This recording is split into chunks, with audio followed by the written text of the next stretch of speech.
UFOs,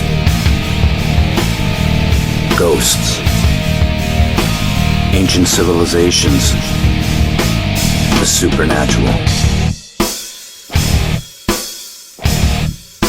We may never know the truth about what's really going on, but it sure is fun to speculate. This is Factor Theory Live with your host, Stephen Crawford.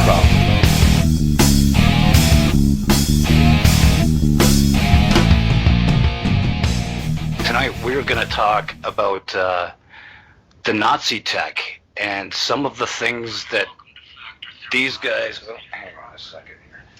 Some of the things these guys managed to cook up that we were not privy to. So, Dan, are you there, buddy? Stephen, great Hey. to be on your first show.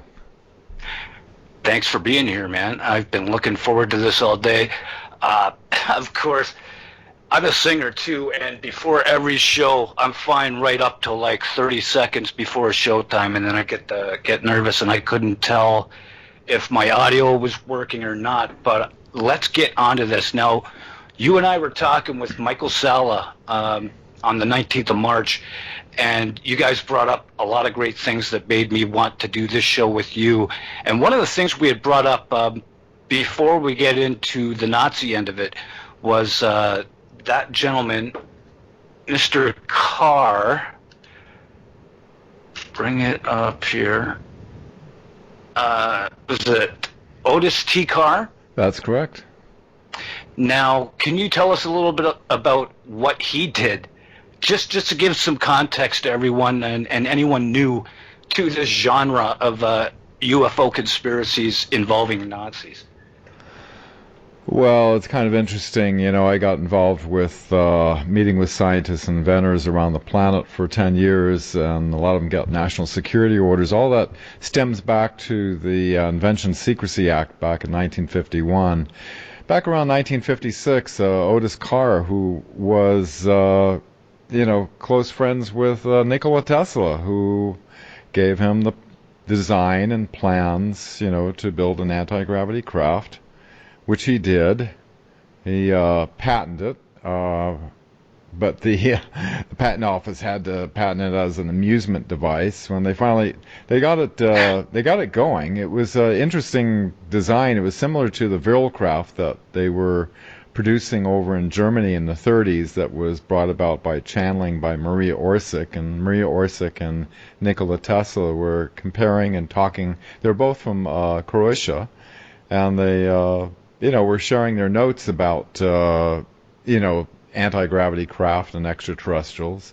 Anyway, long story short, the FBI came in. Now, this is after Eisenhower lost control back in 1955, where they set up a new MJ-12 operation. J. Edgar Hoover was one of the new MJ-12 members, with Alan Dulles, of all people, as the MJ-1 as the head of it. Heavy Nazi infiltration. And so what they did was they completely dismantled it. They took everything out of his laboratory, dismantled everything. We have one living pilot. His name is Ralph Ring, who was one of 3 pilots that were piloting this craft that did not use levers and meters and that type of thing. This design was similar to the Vril in that it used consciousness in order to direct where the craft goes. Right. And I've just been doing some research on that, how they used a crystal in the middle of the craft, and it changed frequencies, and they were able to relocate like a lot of the ET crafts can do. But the main takeaway is that right around the mid-50s, all anti-gravity inventions, in fact, it was going to be coming out with the G machines, and it was all in the magazines and everything. All of that got shut down. So we've had rockets basically forced down Earth road since then. Exactly. And people, you can go to Wikipedia. That's I'm looking at it right now. Otis T. Carr, on Wikipedia, and it gives you the lowdown. He was born December 1904, died September 1982. First emerged in 1950s in Baltimore, Maryland. Yeah, so he worked with Tesla, is what you're saying, right? Yeah, he was. He was actually. I think he was some. Yeah, I forget exactly. It was not like a big title or anything, but he befriended Tesla at the hotel where he was staying. And Oh, Tesla, I okay. felt, he had a good heart, and he was so enthusiastic about it, and so Tesla laid it all on him. And it's just kind of interesting. You can, the patent's been taken down, but I made a copy of it before it got taken down. Oh, nice. Go to the webmatrix.net under the secret space programs. You can see the patent in detail. But Beautiful. it was a craft that worked, and they couldn't have that because they needed to keep the United States in a technologically regressed state while they conducted their secret operations, advancing technology many decades, beyond the United States. Oh, exactly. It's crazy. I'm trying to see if it's. Do you have any idea how much he spent building this prototype? I don't remember, but it was pretty good size. It had counter-rotational magnets, and the Ultron was the key to it. But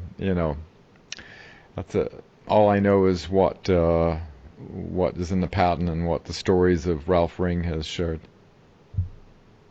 Right, and it says here it was going to be a 45-foot saucer, and it would fly to the moon and return in just a few hours. And this was something. Yeah, this is something that just a guy who was pretty intelligent got to. So you could just imagine what somebody who's got a PhD today and just has a mind for engineering and stuff. They could go out to, like, it would have to be a very cool junkyard, but like essentially like a military junkyard, and put together all this stuff at home for a fairly reasonable price. And yeah, they can't have us knowing that, right? They have to justify their big trillion-dollar budgets and such.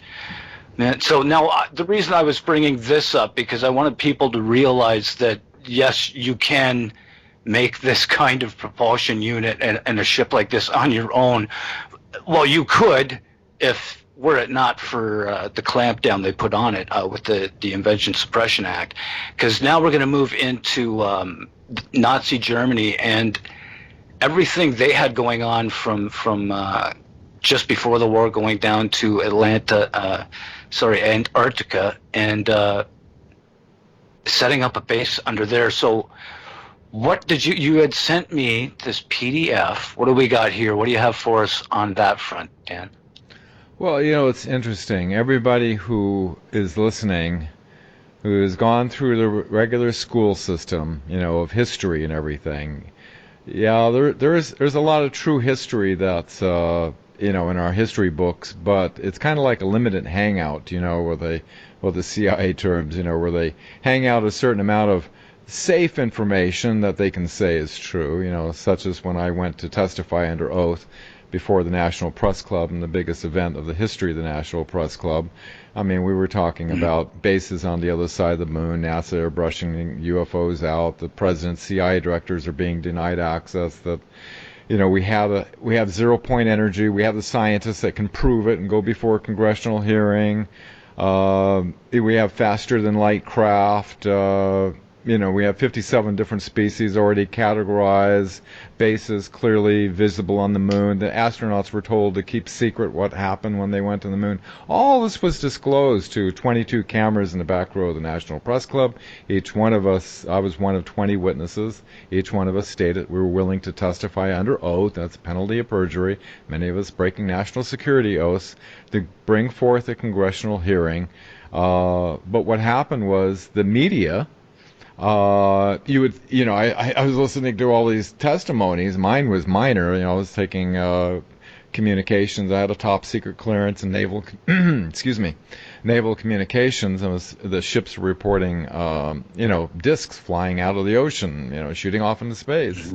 But you'd think any of the other testimonies, which were way more explosive than mine, it would change everything. But what they did was they cleverly, excuse me, used what's called a limited hangout, which is, they said they wanted to have a congressional hearing on the reality of UFOs, but, carefully sanitizing it out so that the average listener wouldn't get alerted that our government has actually been infiltrated, that we really didn't win the war with the Nazis, that the Nazis were able to infiltrate in, they were able to,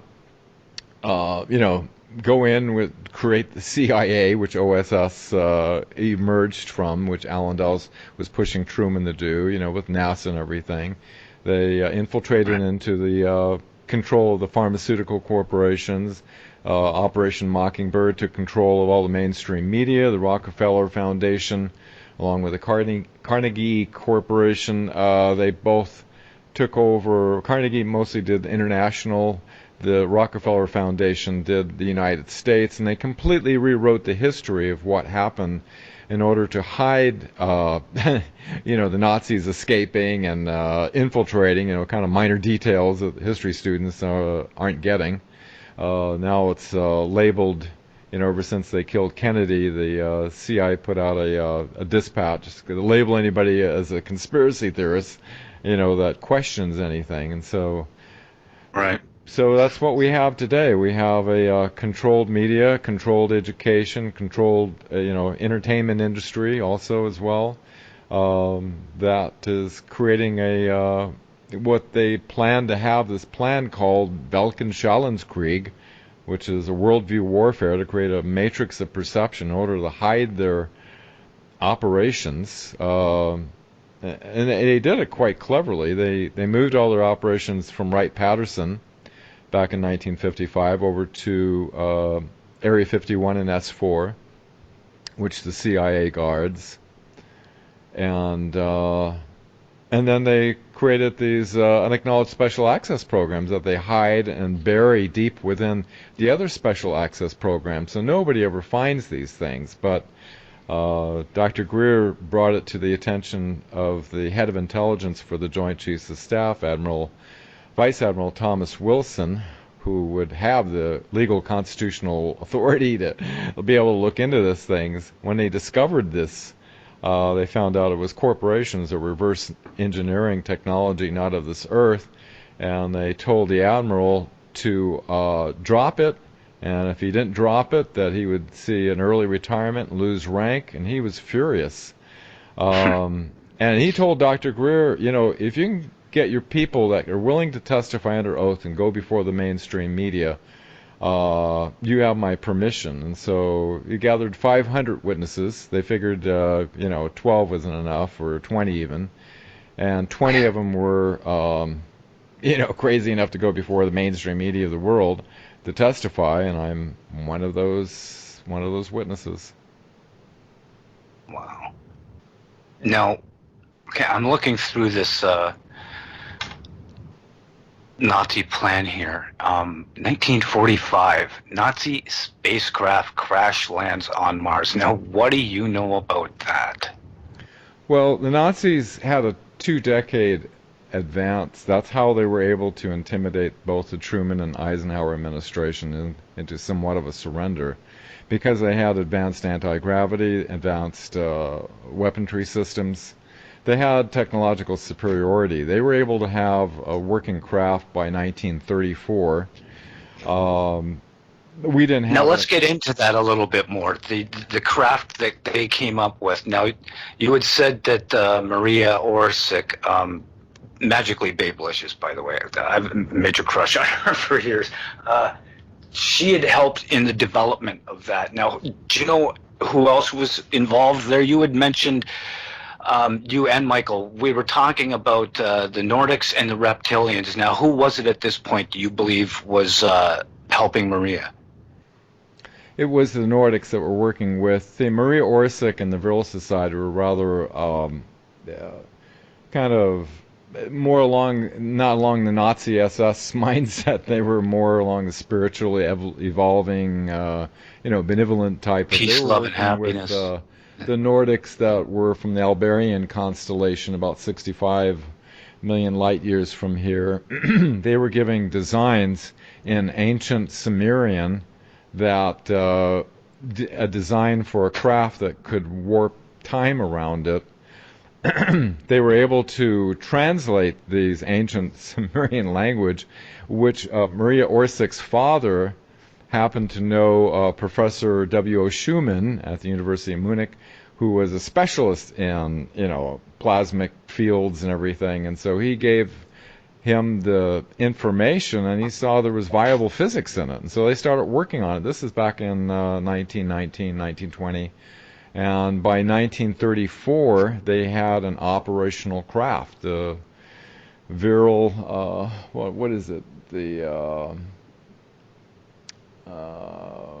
think it was they had to go through a number of them. But there was a number of virile craft, and then after the virile craft, there was the Hanabu series.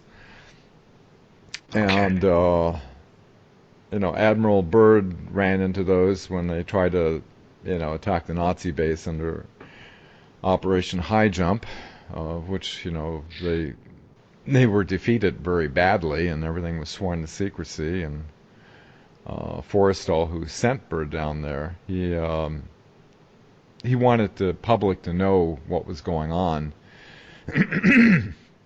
That's why Truman put him in the hospital, and then about his fate of being pushed out the window. It was Truman who had him put in the hospital? Yeah, Truman put him in the hospital there.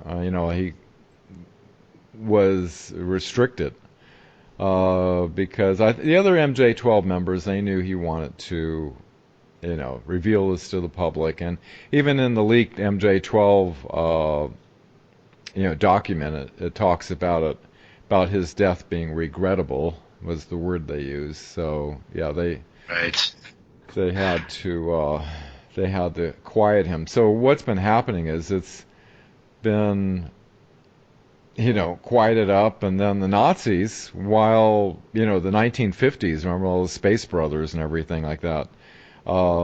There's so many cases of speaking in High German, and people with Nazi uniforms on with discs, and Adamski, and the pictures that he's taking of the Think about Space George Brothers looks identical to the Hanabu design, identical. And then Alan Dulles is running around to the scientists trying to disprove Adamski and tell him to back off. So the whole thing was a psyops. Basically, the reason they were doing that was they wanted to see, for one, how easy the public could be fooled, and two, if the public does happen to see their craft, they'll automatically think it's extraterrestrial. Right. Okay, so I wanted to go back to Maria for 1 second. Now, when was it she decided to split from the SS? Do you know what year that was approximately? Yeah, around 1944, I think, just before, the Allies came in and they did Potsdam Conference and all that stuff. She put out a note to all the virile members with just one little sentence that says, "No one is staying here." And that's the last you ever heard of her. Now, of course, we know that there was a whole lot of submarines taken down, a lot of equipment. There was 9 disc factories that were all throughout Europe that were all relocated. One was destroyed.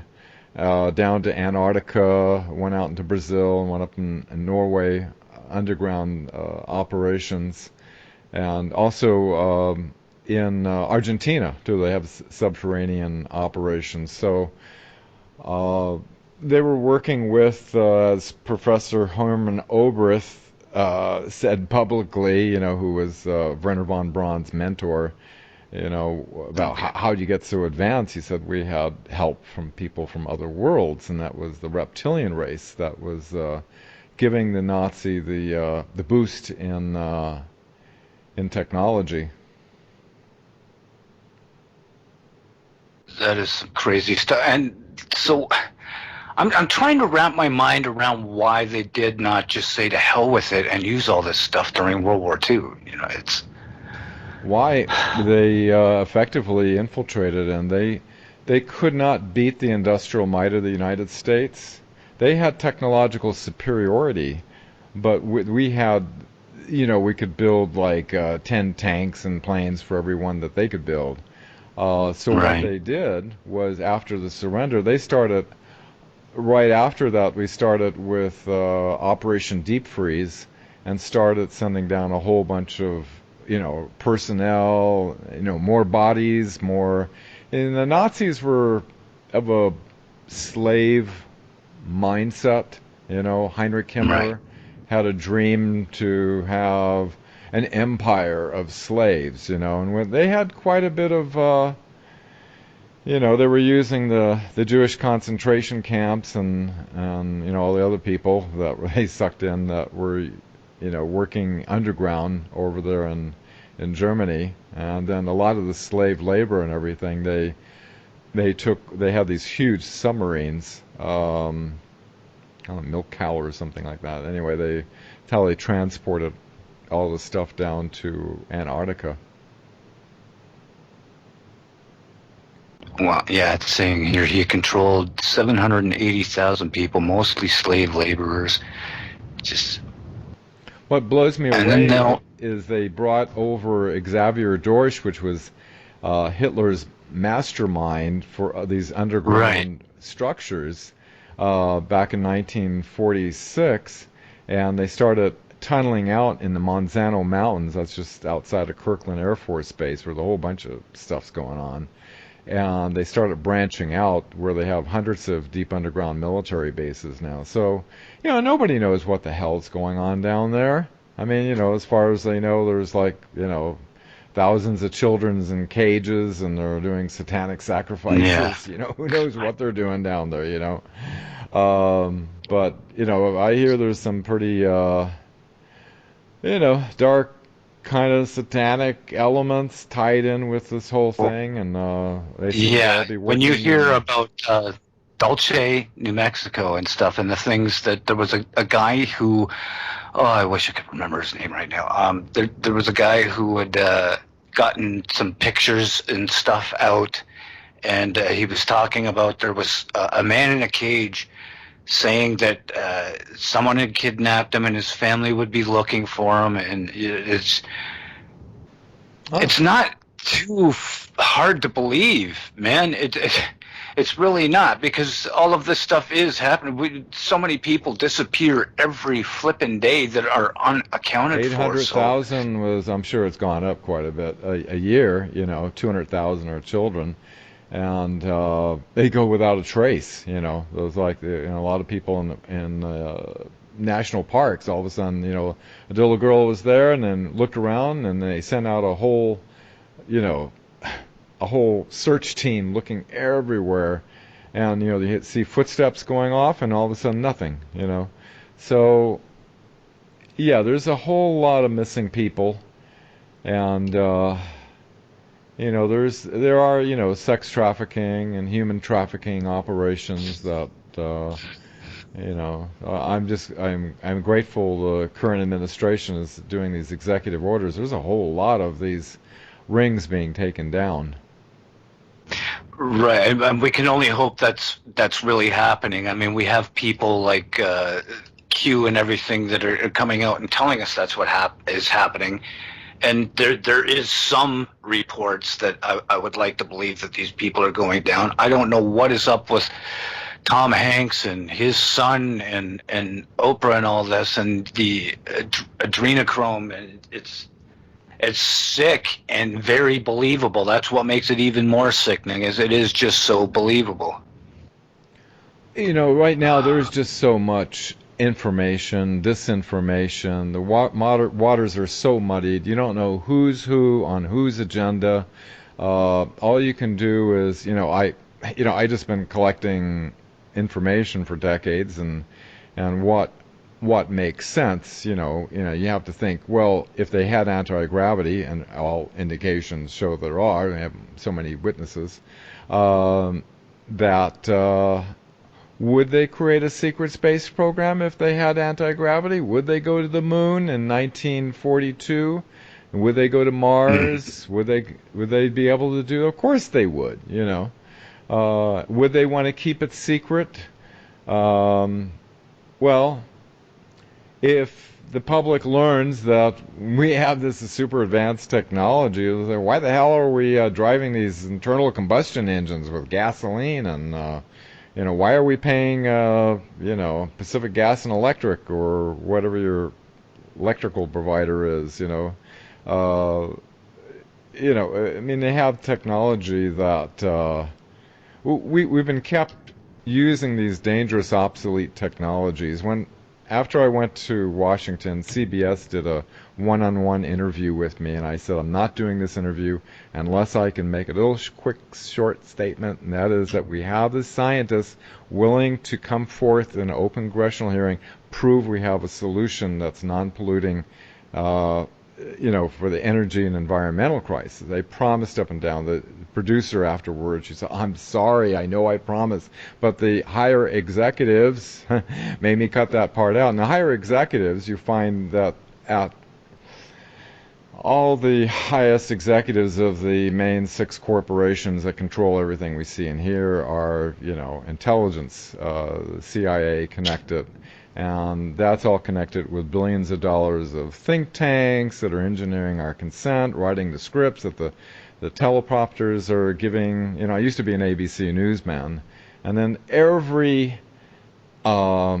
and the Nazis also set up the former Nazi SS officer, Prince Bernhard, he set up the Bilderberg meetings, which every year they have their meeting of, all the media and different people with lots of money that control different elements throughout our society. They set the agenda. And then the media and the talking heads of the media everybody notices, how they all have the same talking points. They say almost exactly the same words. You go from channel They follow to channel. scripts, yeah. Mm-hmm. Yeah, so That's it. that's kind of the media, to me is like, I was in the military. I took a sworn oath to protect the Constitution against enemies, foreign and domestic. And from everything I can see and research, that we have an infiltrated domestic enemy operating that needs to be addressed. See, now my concern with this whole Q thing is, and I got into it with the person I had told you about. For those who don't know, somebody had reached out to me that somebody I trust, and we're over this. We're no longer friends. I haven't talked to the guy in a long time, mainly because I'm a conspiracy guy and he is not.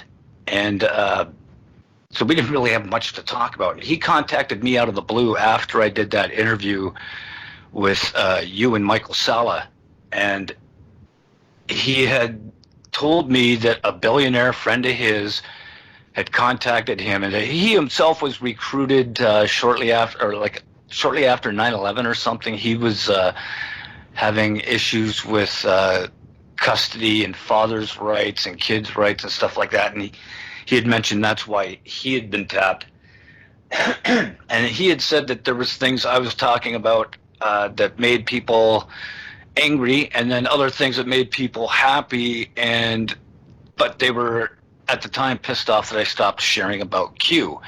And they had given me $300. This guy gave it to me saying it was from his billionaire friend, and he said the number was significant, at which point you told me that would probably represent the 300 families. And so I had gotten in touch with him one more time because, starting this show and stuff, I'd like to be as factual as possible, especially when you're dealing with the political side of the conspiracy spectrum.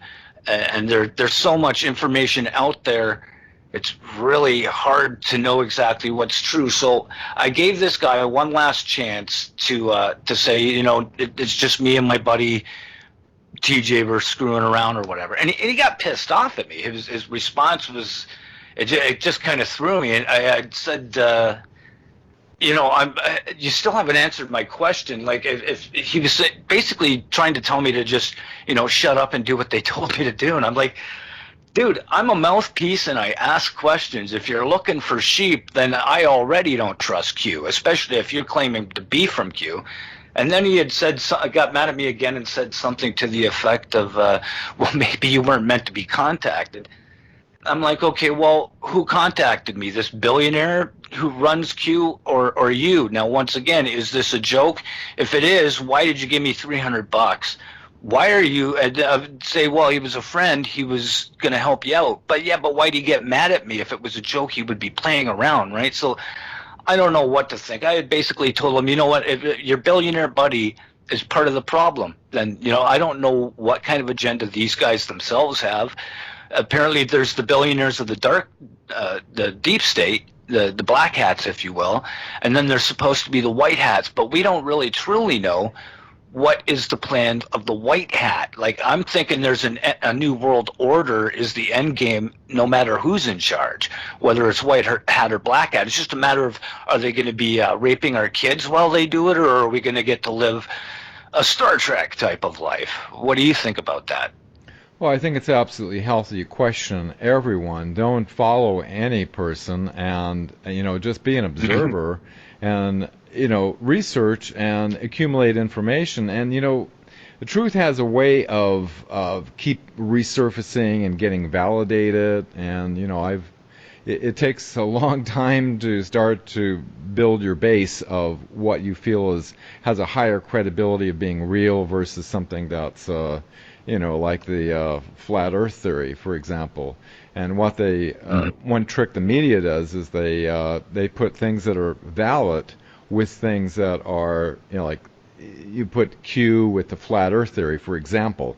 The media does that a lot, or that racist. Well, this guy did that too, Dan. Dan, this guy I had brought it up. I asked him. I was like, "What about flat Earth?" And he said, "Ignore it for now." That was for now. I asked about other things, and he would say flat out, like David Icke. He said David Icke is disinfo, but he's necessary. There were certain things this guy said. In flat Earth, he was saying, leave that out for now. But he had also said that when it comes to this ET business, a lot of it is more extra dimensional. So I think that's where he may have been heading. It's not so much the flat Earth thing. I think it was heading towards an extra dimensional nature is what he was going at. If you remember what you were talking about, I'm sorry for cutting you off. I just wanted to bring that up. No question. There's multi dimensions to all. We're all multi-dimensional as far as that goes. But when you look at the media, I look at the media considering their history. If you look at their history, how they've been controlling the perceptions, and they've been caught so many times, spinning the truth on things, that I just kind of look at who they're up against and who they ignore and who they celebrate, so it kind of gives you an idea, who's on which side. There's definitely, white hats and black hats, but, a lot of gray tinges in the white hats, and not all black hats have, or a little bit of gray with that, but there's some pretty dark black hats out there. And, you look at all the indications that kind of validate that there is a military operation going on that's trying to communicate to the public using back channels of the internet. When you look at the executive orders of human rights abuse and corruption, you have 158,000 sealed indictments, Guantanamo Bay expanded, you've got, changes of the Uniform Code of Military Justice so that these people who, once they're rounded up, can be tried by military law, which is a lot quicker and simpler than civilian law. Yeah. There's a lot less rights involved. Yeah. So you have different agendas going on. We're at the sort of coming up to a peak of it all between the dark and light forces. On the positive end, what's going on with everybody in isolation, is, they could be going around, I don't know any more than anybody is listening. I have the same sources that everybody else does who looks on the internet and search things out and try to piece it together. But I'm seeing a whole lot of earthquakes happening where earthquakes don't normally happen. And it makes you wonder if there's a deep underground military bases that are being taken out. And then you have, operations that could be going in and rounding these people up. You have all these chief CEOs of corporations all, stepping down. Then at the same time, you have the other dark agenda where, they're wanting to roll out some kind of, one thing is we're going to change our currency system, it appears, to go on to gold. But on the other side, they want to change it into a digital currency that you have to. That they may be rolling out some kind of vaccination, maybe like a forced vaccination or something. I don't know. I'm speculating here, but there's like two. One wants to completely control, another one that wants to reduce the population by 90%, and the other side wants to, round these people up and try them and stop them from inhibiting the, material and spiritual growth of this and technological growth of our planet. Yeah, that's a good way to put it, because it's exactly what they're doing. And I'm starting to think that even with a lot of I'm certain there is an illness, yes, and it may be a stronger strand of the regular coronavirus, yes, but I don't think it's that strong considering it gets taken out by heat. My personal feeling on this, after listening to a lot of the hosts just a quick shout out, we are 100% listener supported, so click the donate button or go down and click the Patreon button. And they also rent space out, advertising space on the homepage, so get a hold of management on that. After listening to everything that's going on, I'm tending to think that. Oh man, and I just had a total brain fart because I just caught something else on your Nazi thing. It's such a complicated subject, and it goes the levels of going down to the rabbit hole, and the public, depending on if you always watched CNN and you read the New York Times and Washington Post, and you didn't happen to ever tune into Revolution Radio, which I totally support, because it's the last, outposts of free speech. They're ramping up the censorship algorithm considerably, and they're using the justification. I was just watching something on CBS where they went into some guy is living with his mom in Texas, and he's on 8chan or something, and they're showing all this, anti-Semitic and Nazis and stuff like this, and flat Earth and Q, and they're all kind of lumping it all together, that there's this dangerous, violent group that is forming, and so the average person, sitting back and think, oh God, there's a bunch of lunatics on there. I'm not going to listen to anything that anybody says about Q. They're a bunch of violent neo-Nazi Trump supporters. Yeah. But it couldn't be further from the truth. The only thing that Q's been doing is since was October 2017, which I've been following them, just to. Not following, but I've been observing is the correct word. I've been observing their posts and looking at their information, and all they've been doing is just asking questions.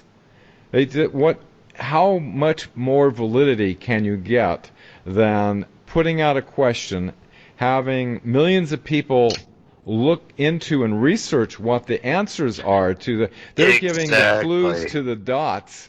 And the people are putting the dots together themselves, and all of a sudden they're becoming woke to the reality that, Well, and that's good to some degree. It's good. It's getting people to use their minds a little more. But you also, at the same, where I think you're going with this, you really got to be careful at what, because you can. It's perception.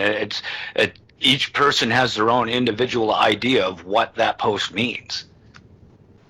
Yeah, and I like to make it clear, what I'm speculating about. I'm looking at, I'm observing, and I'm speculating versus, things I know for factually. I did go to Washington. I did testify under oath. I am aware of all these witnesses. I'm aware of their testimonies that they willing to testify under oath. There's certain things, and you look back through history, you look at the authenticated, classified documents that surfaced, you look at all the testimonies that go back in time, and you piece them all together, and it forms a reality that has a fairly high probability of being real. Whereas there is so much muddying of the waters today that. The only way I had a hard time wrapping my head around when I went to Washington in 2001. Now they have, ever since the year 2000, they have these new witnesses coming out. What's happened is they started the secret space program using unbelievable advanced technologies back in the 80s. And so these people are taken out on a separate timeline, 20 years of duty, then their age regressed back and brought back into this timeline. And then as 20 years go by on this timeline, all of a sudden they start to have a total recall of their service. And there's thousands of these people. I don't know. There's only a couple of handful that are coming out that are speaking, and it's so compartmentalized. Each one's talking about, and of course the CIA is infiltrated in. They're going to have their disinformation assets coming in to trying to discredit the other witnesses. But this is technology that, I thought it was like I was pretty far down the rabbit hole back in 2001, and now it's like the new witnesses coming out talking about what the technologies they have.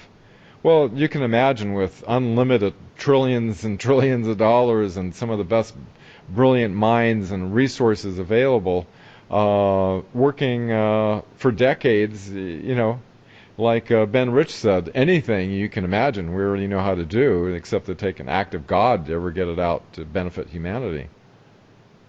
Yeah, exactly. And especially, it's kind of hard to see when that's going to happen, especially given the times and everything that's happening today. Now I remember where I was going with this too. There was a guy I wrote down his name so I wouldn't forget it. The video keeps getting taken down, but his name was Christian Shane Dickerson. He's the one who originally shared it. I don't think he's the one who made the video.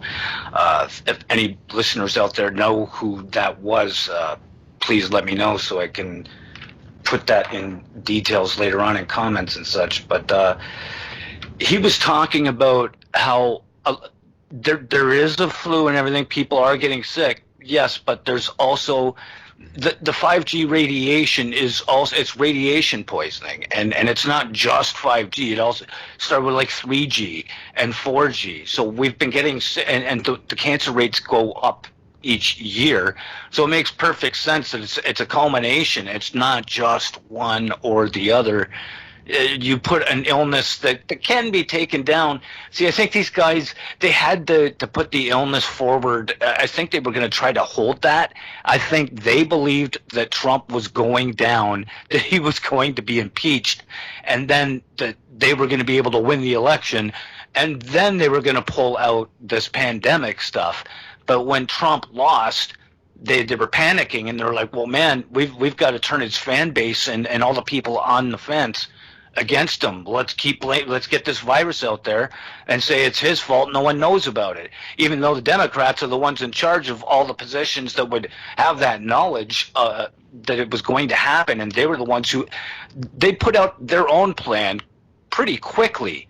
Don't you think afterwards? It's like, how did you guys have that plan ready? You must have already had the information that this virus was about to happen.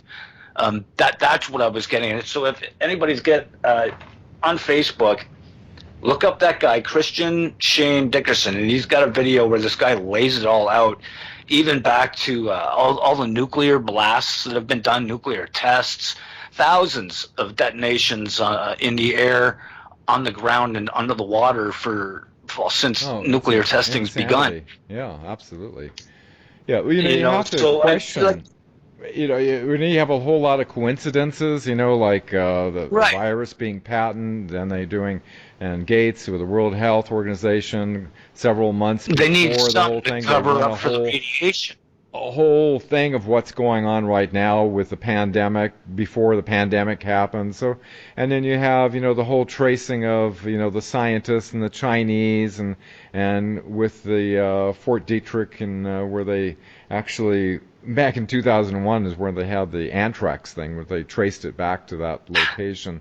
So you have all Really? these suspicious coincidences that all you can say is, they warrant looking deeper into, because whenever you have a whole lot of But you're suspicious a nut job if you coincidences. try. Right. Oh, yeah, Yeah. there's just way too many. But you're a conspiracy nut job if you try to look into it. It's What you mentioned insane. earlier about technologies, well, the Secretary of Air Force, Barbara Barrett, she said that there's way too many highly classified technologies. They're going to start releasing a whole bunch of them. And, the Navy's already been releasing the patents, for fusion reactors, plasma, transversible wormholes, warp drive. I mean, just science fiction out of Star Trek kind of stuff. And the reason when I was doing that with Michael, we were talking about how the Chinese, the espionage, has been coming in and stealing our shit. So what they're doing is the Navy's already claiming the patent. So if they try to use the stuff, they'll have a lawsuit up against them. Plus, at the same time, it leaks. It's kind of like a slow drip out to the public that these technologies of anti-gravity and fusion reactors and things, these are operational by the Navy, that they're already using them. Right. And President Trump, he, from what I understand, I don't have any way of verifying this, but that a secret executive order on his inauguration day was signed to release these technologies. And when you understand that his uncle was the man, John Trump, who looked at all of Tesla's paper and evaluated them, and he was like the main dude that was, like we talked on the show with you about, he was brought in on the Roswell situation because he was a top MIT scientist, and the documents show that they brought MIT in on the Roswell situation. So yeah, he was brought in. I mean, it would be highly unlikely if he wasn't. And so he probably shared a whole lot, and Trump probably knows quite a bit about all this stuff. And so I think he wants to release not only the free energy, but also the stuff that the pharmaceutical industry would be dreading, which is all the age reversal and health technology that's been suppressed. You look at my great-grandfather was the president of the Homeopathic Medical Society going up against Rockefeller. My mother had cancer. The doctor said she was going to die. I took her to the Gerson therapy. She lived to be in her 90s. 91 anyway. And, it's like Raymond Royal Rife, they came in. I know so many doctors and in holistic field that, they come in like SWAT teams and arrest them. It's like a medical mafia, and they, as William Tompkins said, the Nazis not only did they infiltrate into the whole aerospace industry, the Dr. DeButh, he was Nazi SS, that's head of NASA, in charge of that. And, I.G. Farben with Hitler, who was the biggest Hitler supporter, it was all broken up in the Nuremberg trials into a lot of the pharmaceutical companies that we have today.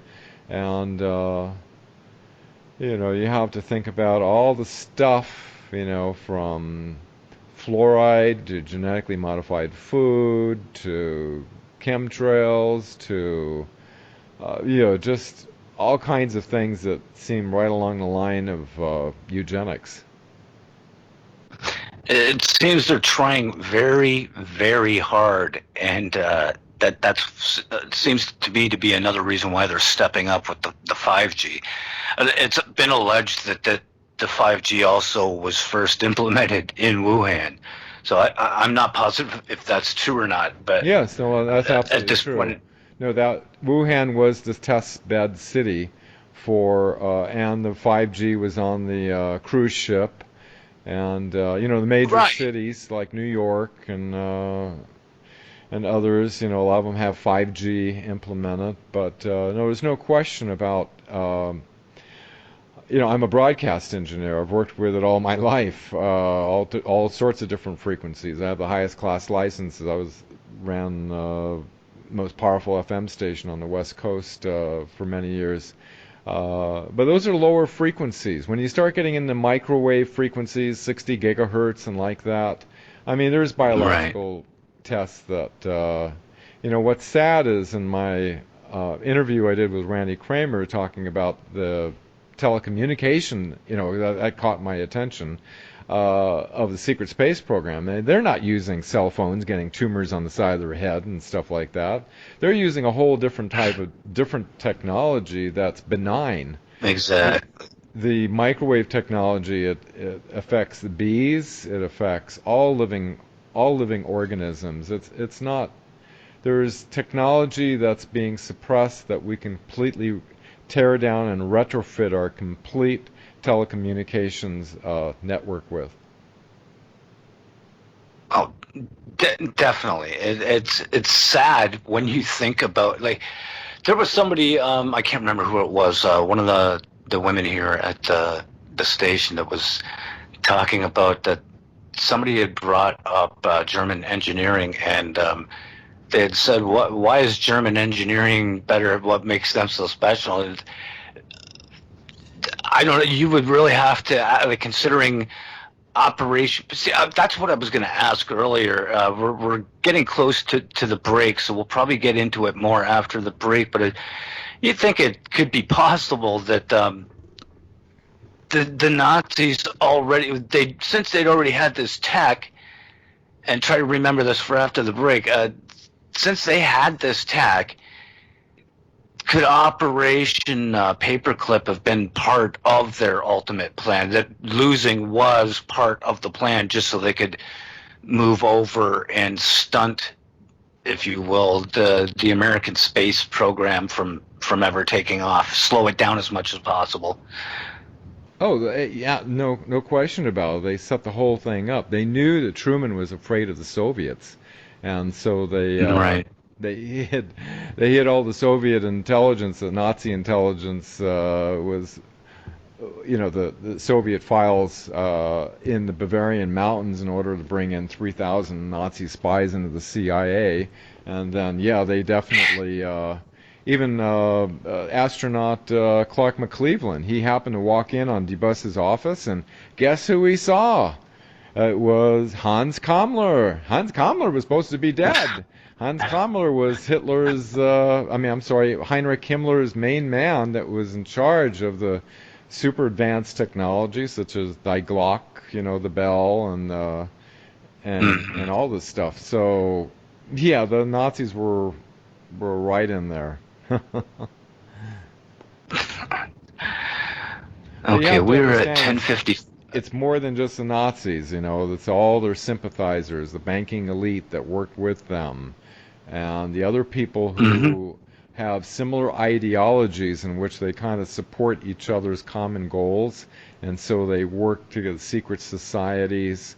You have all the connections with the Knights of Malta, 33rd degree Freemasons, Knights of Malta, was and all the workings with the top secret documents showing how the Vatican was all deeply connected into this, trying to control back in the 40s, containment, and and the agreements that they made with the Nazis and got them new passports and got them shipped off to Argentina.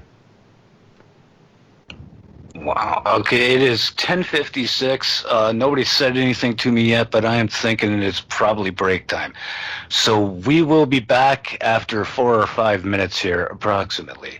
Factor 3 Live with Dan Willis, Revolution Radio. Donate.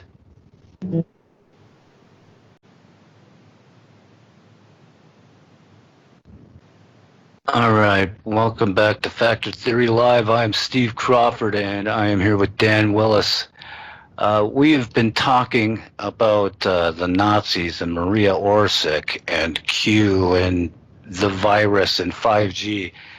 And to me, it seems like we're bouncing all over the place, but there's a good reason for it, because as far as I'm concerned, it's all connected. These plans were put into place a very long time ago. You still there, Dan? Oh yeah, yeah, absolutely. You're correct. Everything's totally interconnected. It may be a you try to stretch talk to put about them it, together, you but end up going in all kinds of different directions. It's just the nature of it.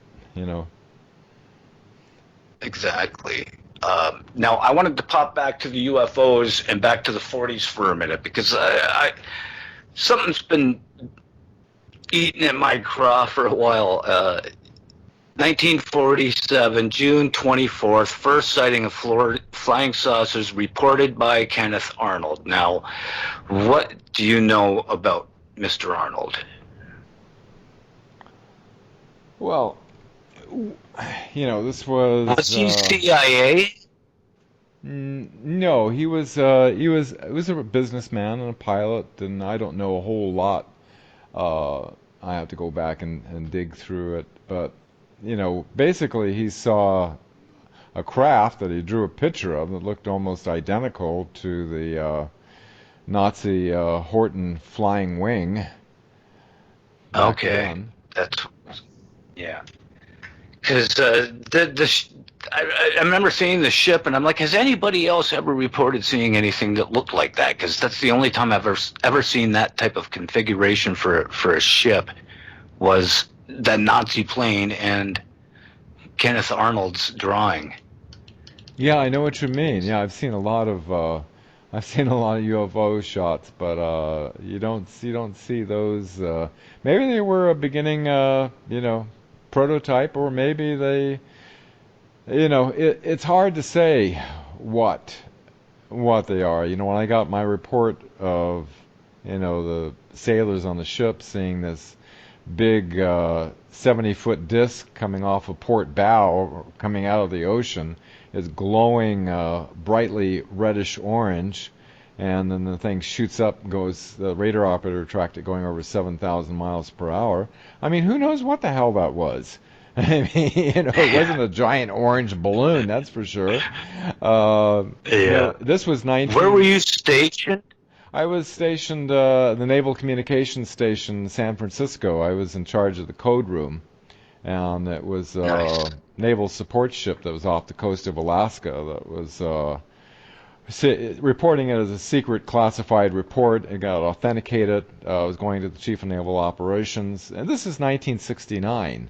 So we know that they have deep underground military bases. They know that there's also deep under the ocean bases as well. What another perfect place. Right. Nobody could see what you're doing.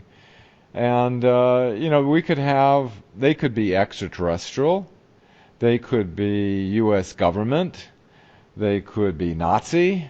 It could be Probably all from the the inner above. Earth, from the oceans of the inner Earth mixing with the outer Earth oceans, there's all kinds of possibilities. One thing I know for sure is that report that I took was not, afterward I started studying this and finding out there's thousands of reports, Soviet intelligence reporting discs coming out of the ocean. I mean, this is like, this has been going on for some time. There's a lot of craft going in and out of our oceans way out at sea that, people have no idea that all this traffic is, going in and out of our oceans.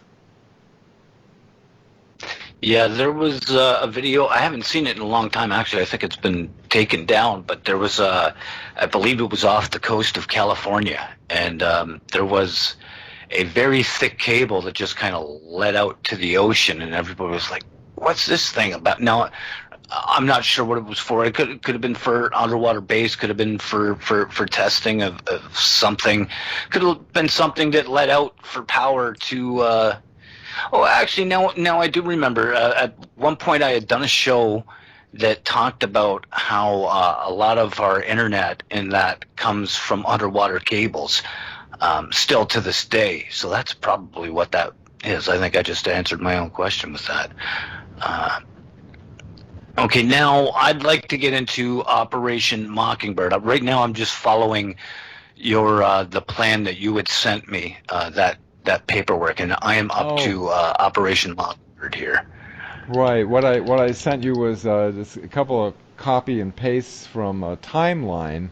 You know, after I went to Washington, being an ex-ABC newsman, I was trying to figure out why did all 22 cameras, all the major networks, basically keep this information from, about the bases on the other side of the moon. Like poor Carl Wolf, the guy got ran over on his bicycle and Right. and killed. But Rest he in peace, said when he Carl. got up there before the cameras, he said, "Well, and here it is, 30 years ago today, and I hope to hear it on the evening news." But he never did hear it on the evening news. The evening news sanitized it. So Yeah. the one thing I'd like to connect together, that a lot of people may or may not connect this together, is, the people who are following Q, is that Q is obviously a military operation, but this Mhm. military operation happened uh, during President Eisenhower's watch, where after he lost control, which Brigadier General Stephen Lufkin was on his staff and was aware that he knew it wasn't going to be in the best of hands and it was going to go into the control of the corporations. So, him being a five-star general, he set up a contingency plan with a secret executive order and created this institutional safeguard with a U.S. Marine Corps intelligence unit that, at some point lines must have been crossed and activated this unit that we're seeing today. And Right. what Eisenhower set up, in fact, it's been ever since Eisenhower, no single CIA director, no president or head of intelligence has been able to penetrate and access this thing. Just like President Clinton had a CIA director try to go into it, and James Woolsey, he was denied access. That's what started Dr. Greer collecting hundreds of witnesses until he got the go-ahead from Admiral Wilson in 1997. But, Carter was denied access by George Bush Sr., you know. um, Mhm. and you've got, we know Kennedy was denied access, 10 days after he put in a request to the CIA after he fired Allen Dulles and John McCone. Allen Dulles happened to set up an assassination directive, which was carried out 10 days after he attempted to get the UFO files released, which Right. was that this is documented, of course. Hmm. But of course, we all know that was Oswald and his magic bullet. Oh, right, right, yeah.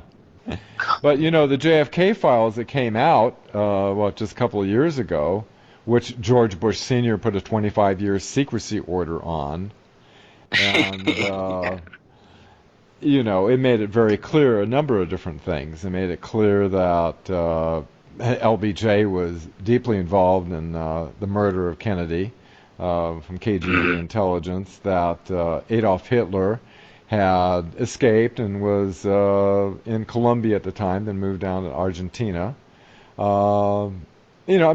Just headline breaking stuff that should have hit all over the mainstream media. Hitler survived, or something like that, but No, they still play the story. And Heinrich Himmler, he didn't. He said he was never going to commit suicide.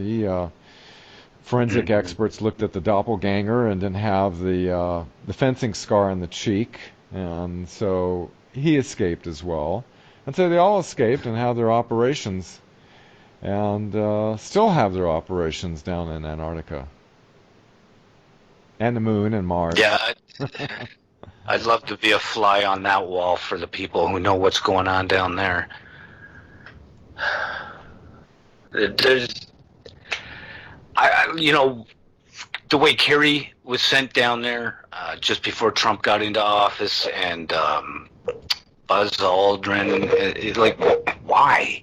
Why are these guys, especially Buzz? Why is Buzz Aldrin going down there? And then something had happened to. I think it was a heart attack.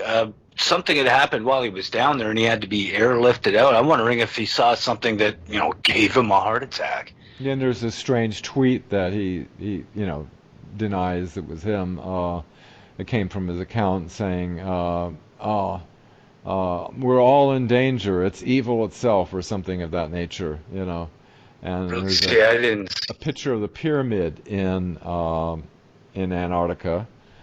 Uh, And then you have John Kerry going down there on election day, of all things. Yeah, they were all going down there, and there's a whole lot of stuff coming out of Antarctica, and witnesses talking about, some flights that are going over the air restricted area and seeing this huge indentation going in, and extraterrestrials and all this stuff. There's a whole lot of stuff. Then you have the Navy SEALs finding that, Linda Moulton Howe's talking about that giant, massive octagon structure they found down there. This thing's incredible. It's all lit up inside, and it's like 68 degrees Fahrenheit. Hieroglyphs all over the wall. I mean, this thing is like 62 acres. It's massive. Just incredible. The technology was, probably from Atlantis or beyond or before. Yeah, it makes you wonder about Atlantis too, because could that be where it came from? Especially if there's the pyramids, then people fled there and made their way to Egypt. It's just, but all we can do is speculate when it comes to that stuff. Yeah, I knew Dr. This Ray guy, Brown personally, who was, a salvage diver besides being a doctor, and went down to the pyramid down in the Bermuda Triangle and grabbed this sphere that was sitting on this pedestal around 7 chairs that was linked into this pyramid structure that was, apparently Atlantean technology. Is some type of, apparently with the chairs sitting around with the crystal being the focal point, almost as though they were participants in a group mind reality, or whatever they were doing. Back, we've lost a lot of the ancient knowledge and understanding of the complete coupling of consciousness and geometry, and these ancient pyramids that we're finding all over the planet. There's an incredible, obviously, there's remnants all over the place of civilizations that have been way more advanced than we have been. definitely. I wish I could remember which pyramid it's temple, actually, I believe, and it shows on the wall things that could be planes and helicopters and submarines and stuff. And that's where I had. That's why I loved that stuff so much as a kid, because it just makes you use your mind. Like for me, I was thinking, oh wow, could that be people? As soon as I heard of the Bermuda Triangle, I was like, could some of those people have got sucked back in time, and that's why we're seeing this stuff now? And did they pretty much have no choice but to let the people believe they were gods? Could some of these people be the gods we're reading about in the Bible and the Vedas and everything else? It's Well, you crazy have stuff. to look at the, World War II, some of the isolated islands, and then some helicopters happen to land or a plane, and then they make idols of a helicopter and a plane, and then they worship it as gods. Anybody that has super advanced technology that's like, yeah, wow, they got to be a god. Yeah, that happened during World War II, actually. There was one of the islands in the Pacific that they had set up a little base on. Right. And Exactly. after they had left, they built little statues and monuments of a plane, and they were sitting around watching the skies, waiting for them to come back. And it was one of the prince. Oh, jeez. See, I'm not a big fan of the royals. What's the name? Is it Albert that's married to the Queen? Sorry, Stephen. One more time. Who is it that's married to the Queen, to Elizabeth? Oh, Prince Philip. Yeah, the one who Phil. calls everybody useless eaters. Yeah. I was watching a documentary, and they were all talking about him, and they all thought he was no. There was some guy from the Air Force. They thought he was a god, and they thought he was married to the Queen, and these guys were being interviewed for this documentary, and it was incredible. And so, of course, your mind's going to go, well, if in these modern times, yeah, it was World War II, but still, if there's people on the planet that could think that in the 40s and 50s, then of course we could think that about UFOs and extra-dimensional beings 1,000 years ago. All religions are speckled with those type of accounts of beings that came from elsewhere, the star people. Yeah, it's. And The sons of God saw the daughters of man and saw that they were beautiful and took them as wives. Sons of God, plural. I mean, how much more evidence do you need, really? Gosh. Okay, now we were talking Eisenhower a little while ago, and you had brought up Knight of Malta. Do you know what Knights of Malta are and how they differ from the Freemasons? Knights of Malta, they go back, God, a long, long ways. They serve, they serve the Vatican. They're, That's what's curious about them is that you've got everybody that I don't have a. Let me bring this up here, and go ahead. You have people who are Knights of Malta. Let me give you an example.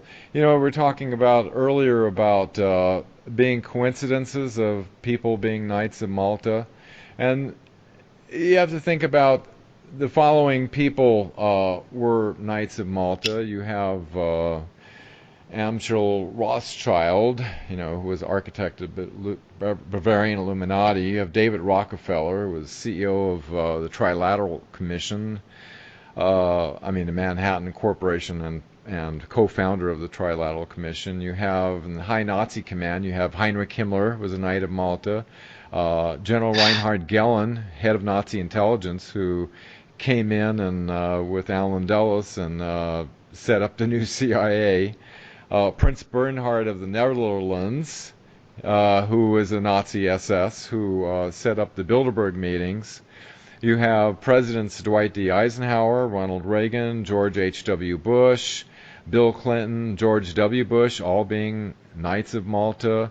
World leaders, political positions, you have Tony Blair, Nelson Rockefeller, Baron Franz von Papen, who was the Chancellor of Germany, who brought Hitler into power. The President of France, Nelson Mandela, the King of Spain, the President of Chile. Nelson Mandela. You got Jeb Bush, Rudy Giuliani, of all things, and Francis Cardinal Spellman. He was the Grand Protector who was pushing to have the Vietnam War. So they called it Spelly's War because he wanted the war so bad over there. I had to go over there in combat action in the rivers of Vietnam because of it. So yeah, and intelligence and security for You have Alan Dulles was a Knight of Malta, William Donovan, James Jesus Angleton, who carried out the assassination directive for Kennedy, J. Edgar Hoover, William Casey, the CIA director, said, "We'll know our disinformation campaign is complete when everything the public knows is false." John McCone, the one who succeeded Alan Dulles as CIA director. Henry Kissinger, who believes 90% of the population should go away. Brzezinski. Now, Brzezinski's the other founder of the Trilateral Commission, who said back in 2012, he was blaming the internet and the alternative media for a global awakening. And he was saying, oh, it's far easier today to kill millions of people than it is to control them. You know, it goes on, and you have media control. You have Robert Murdoch. You've got, you know, people of Time Life magazine, Randolph Hearst. You have William Buckley. You know, you got all these people who are all the movers and shakers throughout the world, all being Knights of Malta, and you just have to kind of wonder, wow.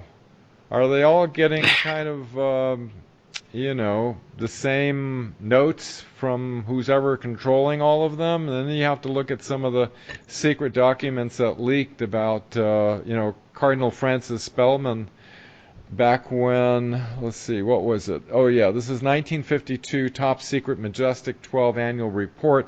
In Section 15 indicates the Catholic Church is involved in the containment of the extraterrestrial reality, where it says, quote, at the request of panel member Cardinal Francis Spellman, met with the President to discuss the containment with the Catholic Church in its hierarchy of religious speculation if mass sightings ever occur. Now this is, you know, 1952, which they did have a mass sighting over Washington. Such containment was successful during the 1947 sightings when Cardinal Spellman met with the Secretary of War on the 29th of June.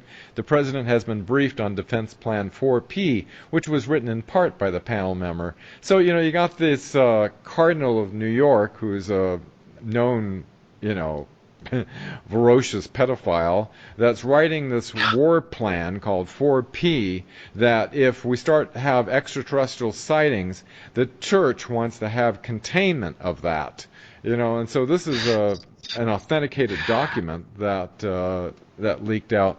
And so, you know, these guys have been you know, intimately involved in this whole process of containment of the extraterrestrial reality for some time, and I can understand why. You know, a lot of people start having a lot of questions, but you know, it was like, I think 2008 that the Pope came out and said, Francis, he said, oh, the extraterrestrials are brother, they weren't born in original sin, you know, and that you know, we should and then Dr. Greer went to the Vatican and met with you know, Monsignor Balducci, who said, you know, on Earth there cannot be any life out in the universe that's lower possibly than what's on Earth, you know. So the church, I think, is getting kind of positioning themselves because they know disclosure is inevitable,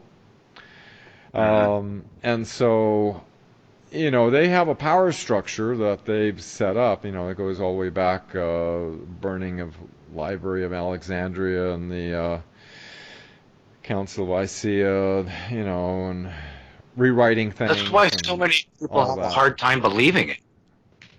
They can't understand how far they can't comprehend it, right? Because they're like, well, where's the payoff for you if you're not alive to see it? Well, because maybe these people know something about reincarnation that we don't. Well, you know, they say maybe trust in there is a God. way. But I wouldn't trust in people, you know, on this planet. I don't trust, you know, humans that have their own agenda to not manipulate information. You know, I trust in God, but I don't trust in humans because they have a long history of manipulating information for their own, you know, agenda, let's say. even if it's just out of ego, it may not even be because they want to fool the world. It may just they want to add themselves to the story. It's for ego or something, so they change something to make themselves look good. But in the meantime, they've just basically ruined history. A lot of it's control. You take out, like you mentioned, reincarnation. People think, oh my God, I don't have a second chance once I expire from this lifetime, and that works great for fear. It's like Yeah. all that stuff. Anyway, I don't want to get in religion. Don't want to go there. Now we're Um, getting spiritual, and no, but basically, we didn't win the war with the Nazis. They infiltrated in. They created a matrix of perception. They've controlled, like we're talking about Mockingbird. They had 400 journalists. They started out, and then they have today they have what's called non-official covers, where the CIA gives them information, look like it's coming from independent sources, but they disavow any knowledge of any of that if they're ever busted. Like.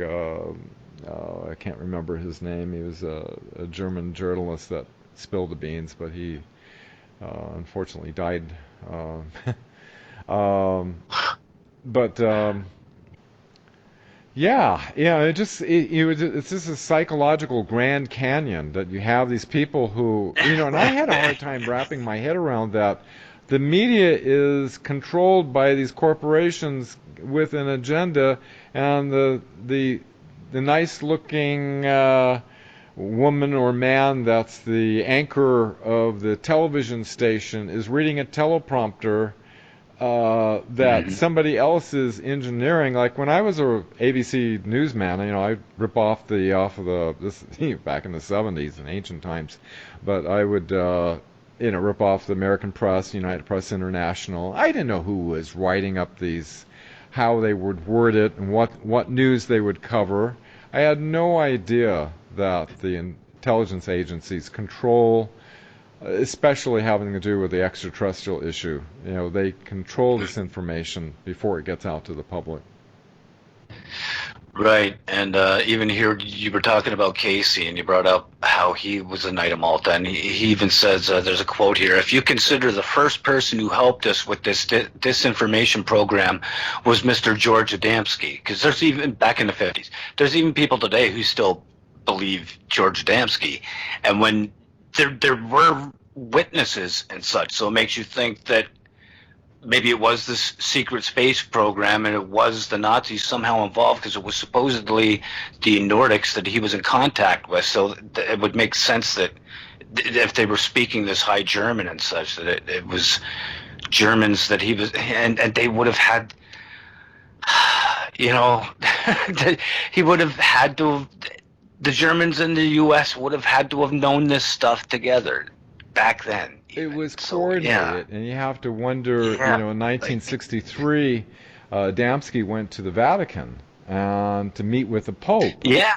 and the Pope gave him this gold medallion that let's see who else knew something about this. So he must have done something really really special, And so it seems like the Vatican, and there's a whole history of the Vatican with the Nazis. In fact, there was a document that the CIA put a 25-year secrecy order on, another one, on that was titled the Vatican Nazis and the Vatican Nazis and the CIA, and it goes into the whole thing about the Knights of Malta and how the rat lines were set up for the Nazis to escape, and how they were given all these passports from Malta with new identities that went over to Right. South America, and so they were all working hand in hand. In fact, the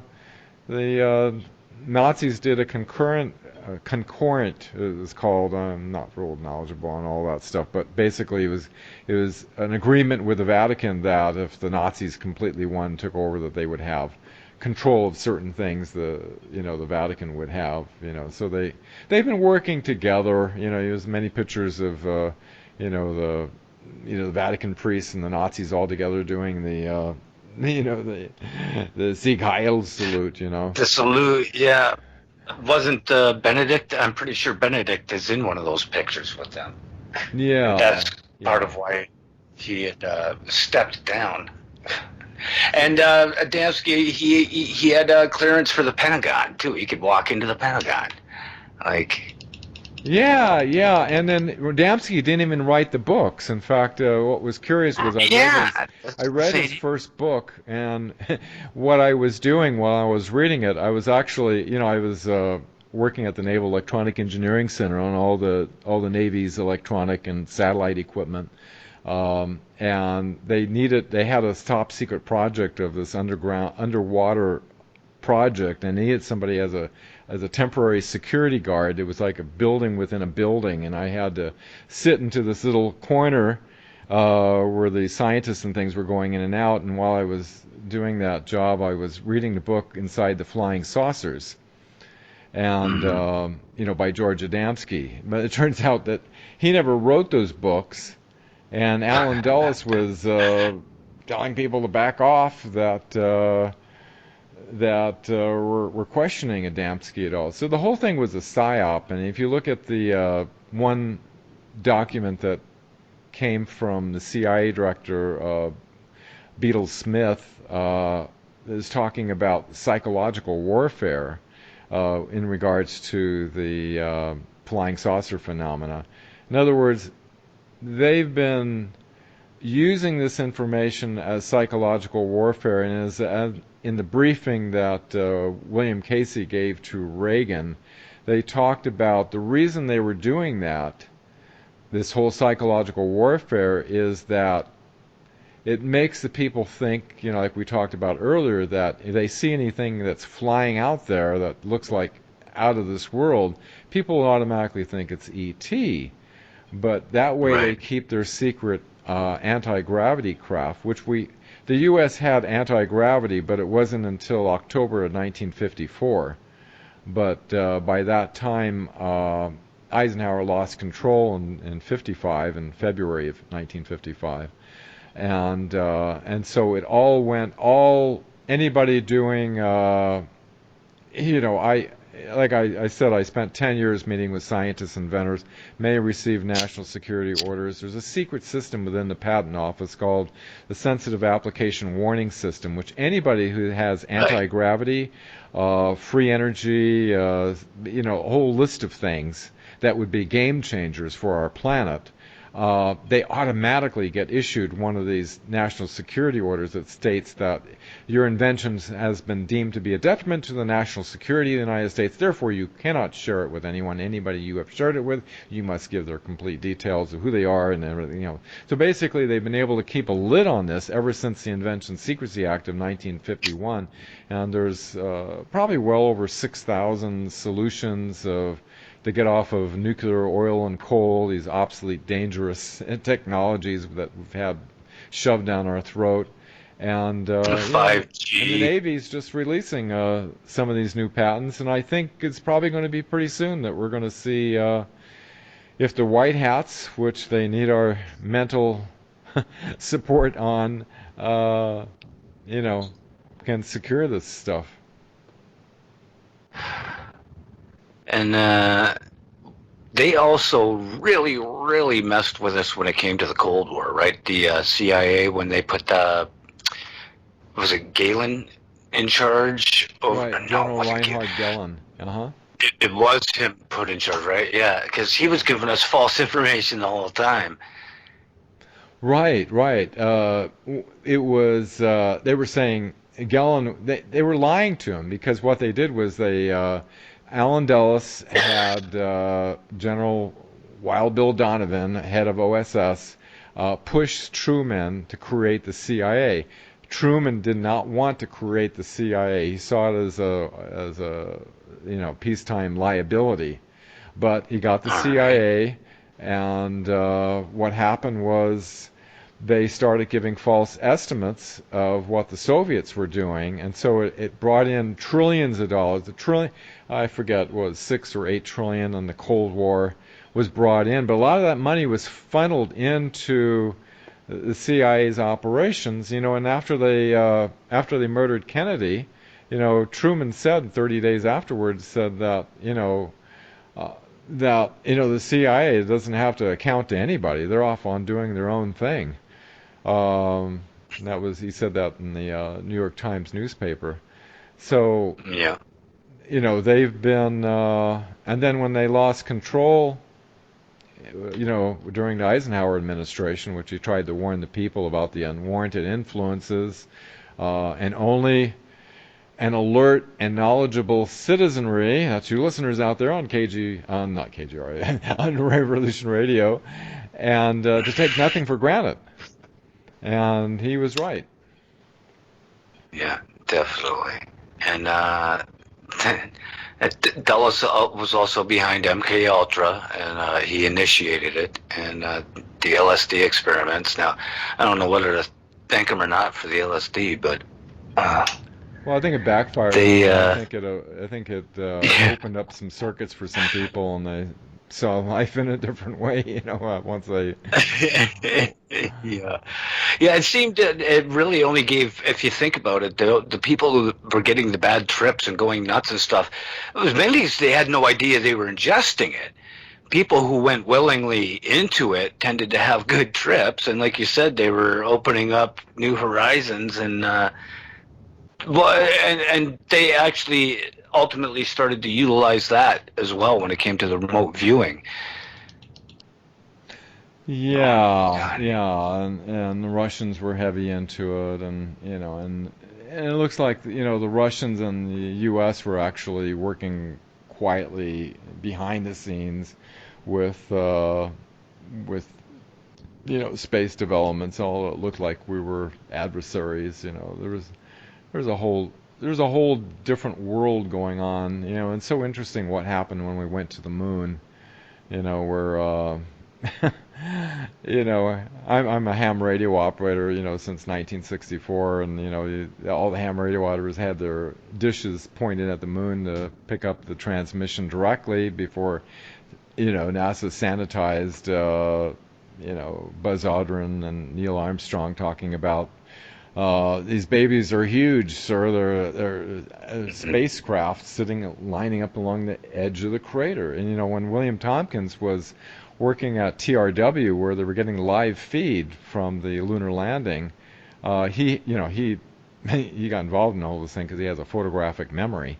He able to sketch out these things, and he showed a picture of the lunar. On the sketch, it showed this little speck in the Sea of Tranquility. And then the ships were huge. They were monstrously huge, compared. It was like a whole bunch of them lined up along the crater. And so they had to create some studio footage. So, the people ask, well, yeah, we didn't really go to the moon because of the Van Allen radiation. Well, we did go to the moon. We did land there. And they were all sworn to secrecy. And they had to have some made studio footage. No doubt Stanley Kubrick helped in that. And it's definitely plausible. Yeah, it's definitely plausible. Like, I believe we went, but I don't think we went in the Apollo stuff. I think they took better ships to get there. But, it makes sense that would be a reason that and I had even mentioned that in another show that they could have very well have had to fake it because of something like that. Like or even some people are alleging that there is a slight atmosphere, that people have seen clouds and thin clouds still, but so it makes sense that if any of that type of stuff is true, whether it be about the atmosphere or these ships. Of course, they can't show us that, and we know that from the Brookings report. They made that clear before they even had their first rocket together, that if they found something, they weren't going to... Pictures on Mars now, that definitely they don't have the red filters on anymore. You can see the blue sky of exactly. Mars. Those skies look like our skies. They looked like our skies before we got shut down for the virus. Our skies are looking a little better these days, but yeah, they looked all yellow clouds and stuff. And it's mind-blowing when you realize that moon that you've grown up as a kid and you've seen and you've gone on romantic dates, making out on Lover's Lane or something, looking at the moon, and he didn't know there was an alien spaceship up there that was actually metallic and hollow. That, and quite possibly a Nazi base. yeah, and the whole other side of the Like moon that is is filled with, besides being underground, there's a whole, as Carl Wolf clearly saw when he was at the NSA facility or in Langley. He saw that Nazi base. Well, it was a base. He didn't know whether it was it didn't have any flags or anything like Okay. that, but it was definitely domes like I live in, towers, mushroom-shaped buildings, all these very clear. The photograph operator was showing it, and at that point. Poor Carl got very worried. He felt his life was in danger, is what he said. Once he became aware, because the guy said, "Oh, by the way, we discovered a base on the other side of the moon," and started to lay down Yeah. those photographs. And so he kept it quiet all this time. And I was in the hotel room with Carl in the Hilton, and we were just hanging out together. And he had a regular PhD and he had a regular business and everything, and he wasn't an activist like I am. I'm kind of like blabbermouth talking about all this stuff. He was really nervous about going before, the 22 cameras of the National Press Club and giving this testimony. He had nothing to gain. None of us had anything to gain. We're none of us making any money off this. I paid for my own flight there and my own hotel and everything. So, it just I feel kind of sad that he left the planet and he never got to see the world becoming aware of what he saw back in 19. I think it was 1967 or something like that, when they were doing the lunar orbiter, where they were making a mosaic of the moon, all the way around. That's how they were able to discover the base. Right. So they Yeah, because when they anticipated take the being met pictures. when they went up there. Right. You think the astronauts themselves were made aware, or do you think they were told once they were on their way?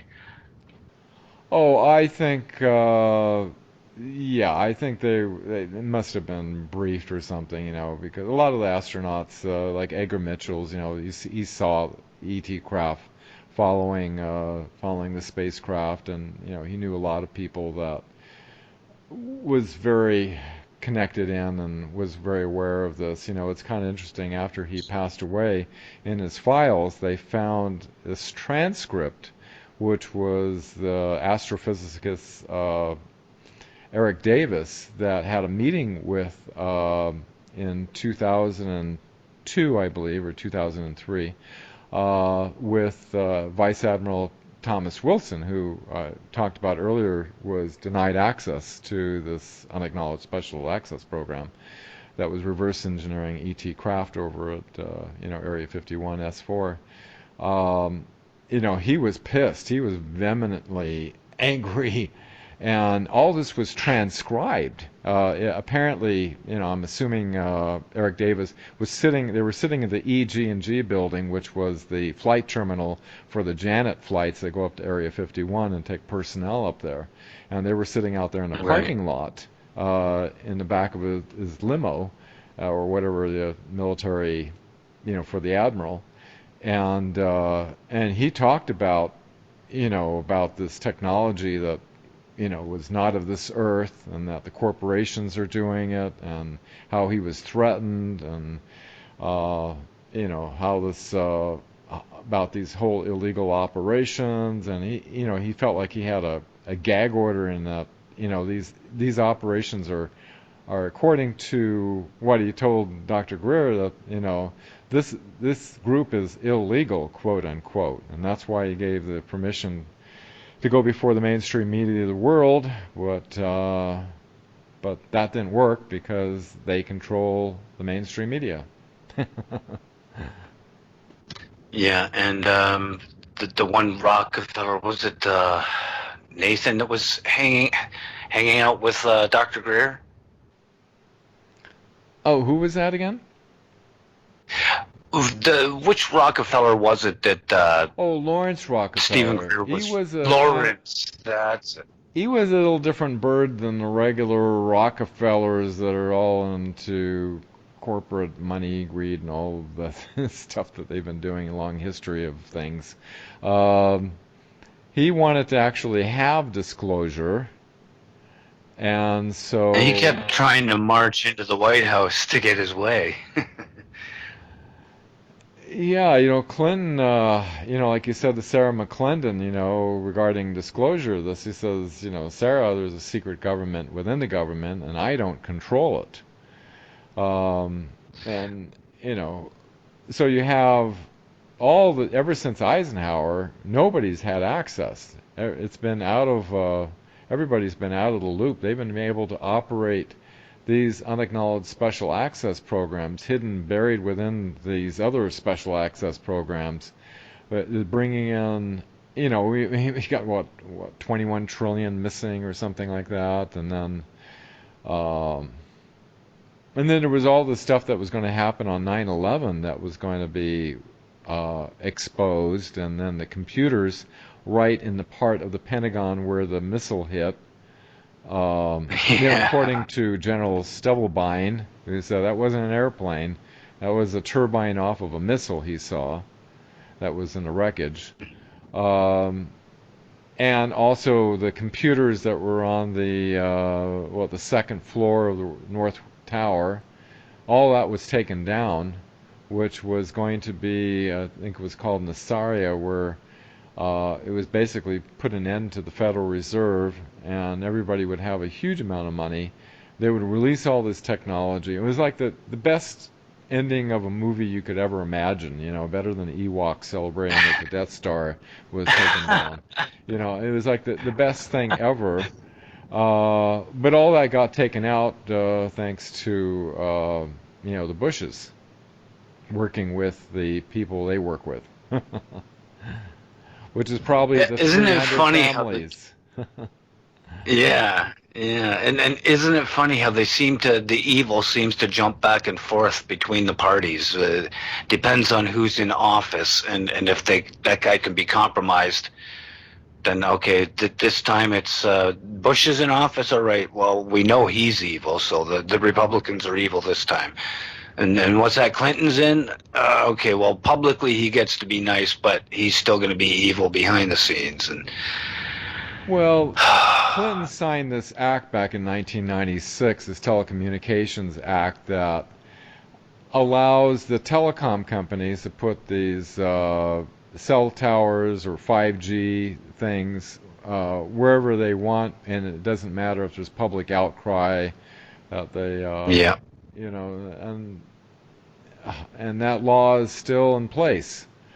So you've got yeah, these, corporations and their lobbyists, and we've got the best government money can buy. yeah, exactly. And a lot of these things now you see them. They even disguise them as trees. Yeah, well, that's cool. It's better than an ugly cell tower, but you're still getting radiated. There's all the scientific evidence, and you show the blood clotting before and after exposure. Um, Yeah, I mean, I worked on a transmitter that was 151,000 watts of power. You know, and I've been working on radio frequencies all my life. I've been saturated with it. I mean, ever since I was a kid, I was building ham radios out of war surplus equipment and stuff, and worked with the Navy for 13 years and all their equipment, and a broadcast engineer. So I've been around all this electromagnetic radiation, but not the higher frequency microwave radiation, because our DNA acts like a fractal antenna, and right. it definitely it disturbs the biological communications and disrupts the strands in the DNA. Anyway, it's not healthy, and we need to have the other technology that they have developed. Apparently, if the Randy Kramer had a lie detector polygraph exam and he passed completely on it. And he's saying that they have telecommunications technology that's totally benign, that we don't have to kill off all the bees and the colony collapse, which is, there's definitely Yeah. signs that, the 2.4 gigahertz, which is the old 4G, is the bees won't even go. They put a cell phone next to a colony, and the bees won't even go around it. It upsets their the biological signals, and it does it to the humans as Yep. well, and plants. So And birds. yeah, it's just not good.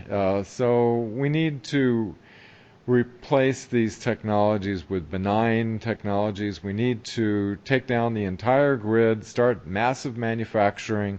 We have the 0 point energy.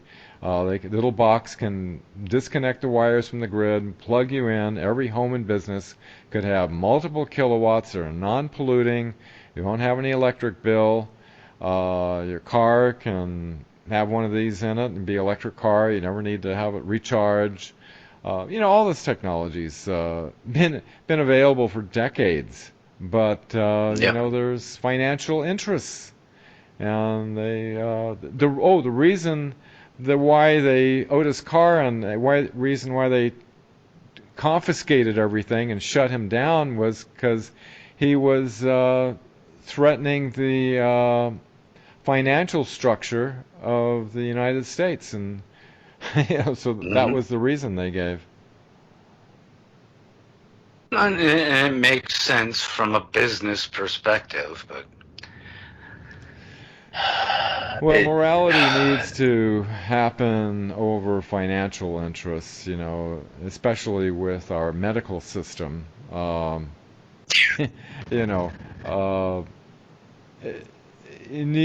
Things need to. It's just a toxic soup with everybody doing everything they can to make some money with no regard to like the Indians. They take thought of any action they do. How is it going to affect 7 generations from here? It seems like it's just like a free-for-all. Get yours and get out, and who cares what happens?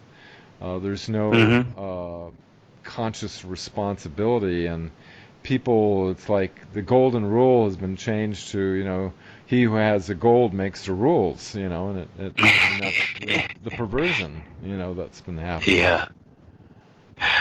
Yeah, exactly. Okay, we're getting towards the end of the show here. We've only got a few minutes left. I just wanted to touch on Eisenhower again. In '55, February 11th, he negotiates an agreement with tall whites. Now, I thought it was the tall whites that wanted us to get rid of our nukes and stuff. No, that was turned the down. Nordics. The group that he met was connected with the Draco Reptilian Alliance that was working with the Nazis, and they were like tall whites, tall grays, similar. Okay. But no, there were Nordics that were the first meeting where they were going to, help us with our spiritual development. But the corporations wanted to have weapons technologies, and so the other group was willing to do that, and so that's how. It was also heavily infiltrated at that point. Eisenhower, he just lost control to the corporations. He didn't. He wasn't able to. They had the infiltration was so heavy that he really didn't have a choice. Well, it says here he basically negotiated a surrender. That tried to get a few perks for themselves and surrendered because they weren't going to give up their big guns. So we're like, well, what can we get if we keep our big guns? Well, let us test on your people and stuff like, well, yeah, okay, some bases. Well, yeah, okay. Then we'll give you some more, we'll give you some Velcro, and we'll give you fiber optics and bulletproof vests. And that's all. Yeah, it's a great deal. Like, Stephen, it's been an honor being on your show. I just want to give my, my online notes are at thewebmatrix.net, which is just nothing but question everything you read there. It all has references. Everything that I put on the chronological timeline from 1900 to somewhat present day. I can't even keep up with things. Things are happening at light speed now that I've kind of given up on. If people can go from 1900 to the year 2020 and look at all the documents and the witness testimonies and everything, it pretty much becomes clear what has transpired, and the matrix of perception that we have been born into, that we've been fed science fiction movies, we're living the most bizarre science fiction movie you can imagine.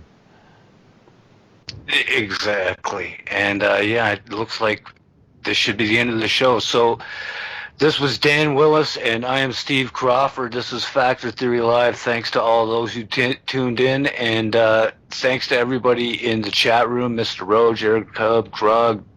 I don't think I have enough time to say y'all, but everybody join in, donate if you can.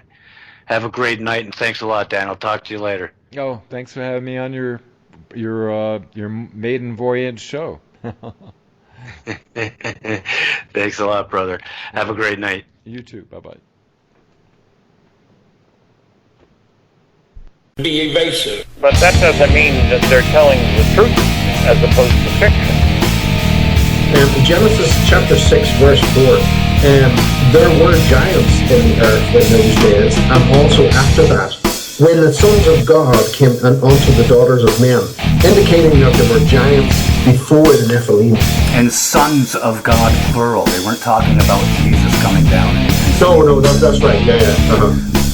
I'm Steve Crawford, host of Factor Theory Live. Join me every Sunday night from 10 p.m. till midnight Eastern Standard Time on Revolution Radio at freedomslips.com. Check it out.